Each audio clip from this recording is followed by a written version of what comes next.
'Janata garage' సినిమాలో రామజోగయ్య గారు అద్భుతమైన పాట రాశారు 'ప్రణామం ప్రణామం' అని. నన్నడిగితే ఇది ప్రతి స్కూల్‌లో నేర్పించాల్సిన పాట.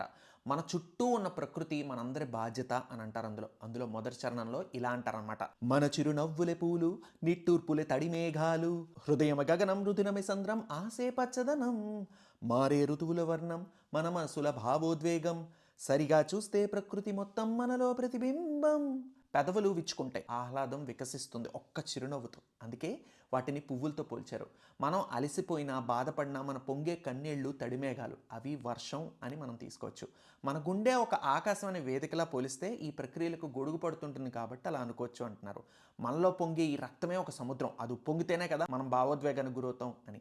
ఆశ చిగురించడాన్ని పచ్చదనంతో పోలుస్తున్నారు. రేపు అన్నది ఒక ఆశ, అలాగే రేపు బాగుంటుంది అన్నది ఈ పచ్చదనాన్ని బట్టే కదా చెప్పచ్చు. అదే నాశనం అయితే ఇంకా బ్రతుకు ఉపయోగం ఏముంది, అసలు బ్రతుకుకి రుజువే ఉంది.